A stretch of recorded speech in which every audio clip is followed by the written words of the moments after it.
வகுப்பு திருத்த சட்டத்தை மத்திய அரசு திரும்ப பெற வலியுறுத்தி கோவையில் எஸ்டிபிஐ கட்சியினர் 500க்கும் மேற்பட்டோர் கருப்பு சட்டை அணிந்து கையில் கருப்பு பலூன்களை வைத்துக் கொண்டு ஆர்ப்பாட்டத்தில் ஈடுபட்டனர்.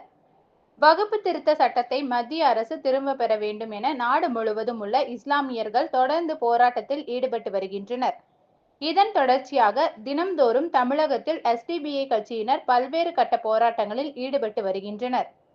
அதன் ஒரு பகுதியாக கோவை குனியமுத்தூர் பகுதியில் எஸ்டிபிஐ கட்சியினர் சார்பாக வகுப்பு திருத்த சட்டத்தை மத்திய அரசு திரும்ப பெற வேண்டும் என்பதை வலியுறுத்தி ஆர்ப்பாட்டம் நடைபெற்றது. எஸ்டிபிஐ கட்சியின் தொண்டாமுத்தூர் தொகுதி தலைவர் குனியமுத்தூர் என்எம்ஜி நாசர் தலைமையில் நடைபெற்ற ஆர்ப்பாட்டத்தில் 500க்கும் மேற்பட்டோர் கலந்து கொண்டு மத்திய அரசுக்கு எதிராக கருப்பு சட்டை அணிந்தபடி பலூன்களை கையில் வைத்துக் கொண்டு கோஷங்களை எழுப்பினர்.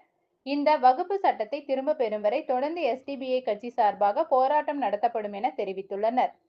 இதில் எஸ்டிபிஐ கட்சியின் தொழிற்சங்க மாநில பொதுச் செயலாளர் ரவூப் நிஸ்தார், வர்த்தக அணி மண்டல தலைவர் அப்துல் கரீம், மாவட்ட அமைப்பு பொதுச் செயலாளர் இப்ராஹிம் பாதுஷா, மாவட்ட செயலாளர் அபுதாஹிர், மாவட்ட செய்தி தொடர்பாளர் மன்சூர் அலி, மாவட்ட செயற்குழு உறுப்பினர் சானவாஸ், தொகுதி நிர்வாகிகள் லக்கி ரஃபீக், அக்பர் அபுதாஹிர், ஜமீசா பைசல், ஒய் ரஃபீக், கிளை நிர்வாகிகள் இலியாஸ், வார்டு நிர்வாகிகள் பைசல் இப்ராஹிம், நசீர், ஜமாத் நிர்வாகிகள் முத்தவல்லி அக்பர், செயலாளர் Abdul Rahman, woman India movement நிர்வாகிகள் ஆகியோர் கலந்து கொண்டு கண்டன கோஷங்களை எழுப்பி ஆர்ப்பாட்டம் நடத்தினர்.